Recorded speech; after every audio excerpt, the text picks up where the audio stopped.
தமிழக சட்டசபையில் திருப்பரங்குன்றம் சீனிவேல் உள்பட மறைந்த 6 உறுப்பினர்களுக்கு இரங்கல் தெரிவிக்கப்பட்டு மரியாதை செலுத்தப்பட்டது.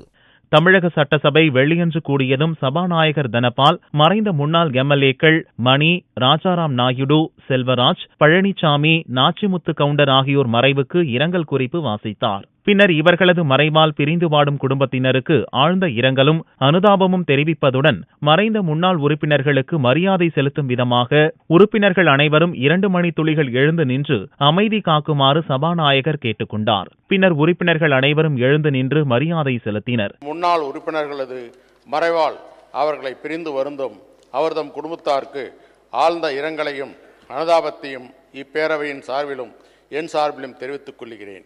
மறைந்த பெருந்தகைகளுக்கு மரியாதை செலுத்தும் வகையில் மாண்பு உறுப்பினர்கள் அனைவரும் எழுந்து நின்று 2 மணித்துளிகள் அமைதி காக்குமாறு கேட்டுக்கொள்கிறேன்.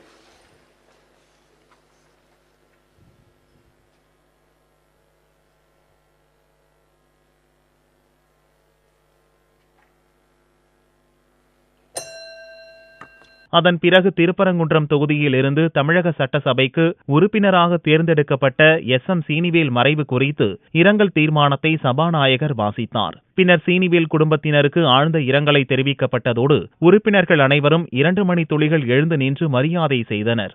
மதுரை மாவட்டம் திருப்பரங்குன்றம் தொகுதியிலிருந்து 15வது தமிழ்நாடு சட்டமன்ற பேரவைக்கு தேர்ந்தெடுக்கப்பட்டவரும் 2001 முதல் 2006 வரை திருப்பரங்குன்றம் தொகுதியிலிருந்து தமிழ்நாடு சட்டமன்ற பேரவைக்கு தேர்ந்தெடுக்கப்பட்டு திறம்பட பணியாற்றியவரும் மக்கள் பணிகளை சிறப்புடன் ஆற்றியவருமான திரு சீனிவேல் அவர்கள் திடீரென ஏற்பட்ட உடல்நலக் குறைவால் மருத்துவமனையில் அனுமதிக்கப்பட்டு சிகிச்சை பெற்று வந்த நிலையில் 25/5/2016 அன்று மறைவுற்ற செய்தினை அறிந்து இப்பேரவை அதிர்ச்சியும் ஆற்றுண்ணா துயரமும் கொள்கிறது.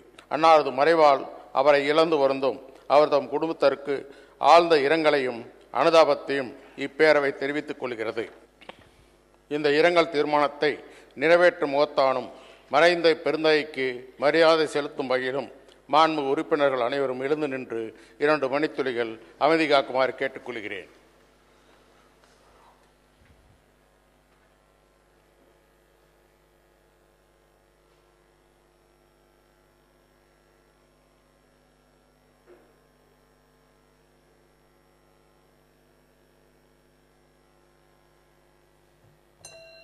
பின்னர் மறைந்த உறுப்பினர்களுக்கு மரியாதை செலுத்தும் விதமாக சட்டசபை வரும் 20ஆம் தேதிக்கு ஒத்திவைக்கப்படுவதாக சபாநாயகர் அறிவித்தார். 20ஆம் தேதி முதல் 23ஆம் தேதி நடக்கும் கூட்டத்தொடரில் ஆளுநர் உரை மீது விவாதம் நடைபெறும் என்று அறிவிக்கப்பட்டுள்ளது.